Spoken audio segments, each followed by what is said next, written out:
Welcome to our channel. Hi friends, সবাই কেমন আছো? আজ আমি আবার এসে গেছি তোমাদের মাঝে একটা নতুন রেসিপি নিয়ে। আজ আমি তোমাদেরকে ঘরোয়া স্টাইলে পিৎজা বানিয়ে দেখাবো। প্রথমে কিছু ক্যাপসিকামকে আমি লম্বা লম্বা করে কেটে নিচ্ছি।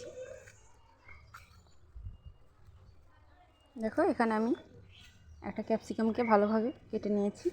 এবার একটা আমি বড় সাইজের টমেটোকেও কেটে নেব একইভাবে স্লাইস করে করে।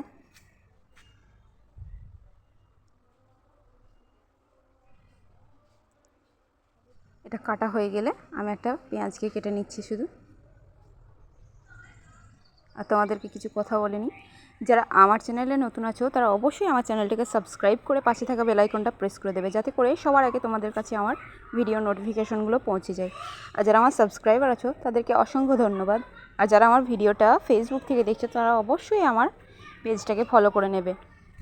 আর যারা ইউটিউব থেকে দেখছো তারা অবশ্যই পেজটাকে সাবস্ক্রাইব করে দেবে, লাইক কমেন্ট শেয়ার করবে, অবশ্যই কমেন্ট করবে।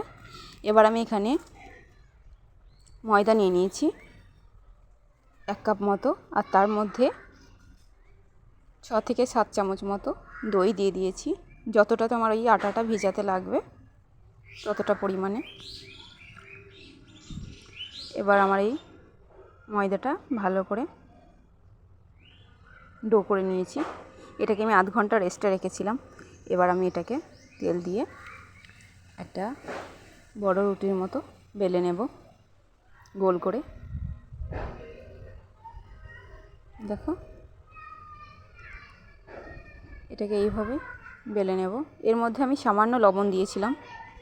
এবার আমি এটাকে একটা এয়ার ফ্রায়ারের মধ্যে রেখে দিয়েছি। এবার এটাকে আমি একে একে সাজিয়ে দেবো সব কিছু দিয়ে। প্রথমে এখানে আমি দিয়ে দিচ্ছি সস কিছুটা, চাট মশলা সামান্য পরিমাণে। এবার এটাকে ভালো করে মিক্স করে লাগিয়ে দেব। এবার আমি এখানে ক্যাপসিকামগুলোকে দিচ্ছি। দেখো, এইভাবে ক্যাপসিকামগুলোকে সাজিয়ে দেব সুন্দর মতো করে। এবার ওই ক্যাপসিকামের মাঝখানে মাঝখানে আমি একটা করে টমেটো দিয়ে দেবো।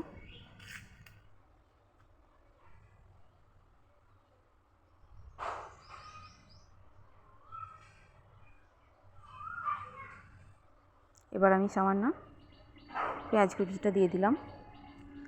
এবার ওপর থেকে আমি সামান্য কিচেন মশলা ইউজ করেছি। এবার আমি একটা চিজ বলকে নিয়ে 1 টুকরো চিজ এই পিৎজার মধ্যে গ্রাইন্ড করে দিয়ে দেবো। দেখো, এইভাবে ওপর থেকে দিয়ে দেবো। এখানে আমি অল্প পরিমাণে চিজ ইউজ করেছি। এবার দেখো, আমি এয়ার ফ্রায়ারের মধ্যে ভরে দিয়েছি।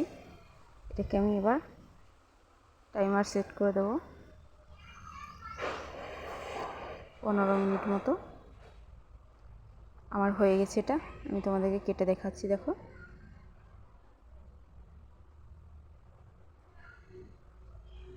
এই দেখো। ভালো লাগলে অবশ্যই লাইক কমেন্ট শেয়ার করবে। Thank you so much.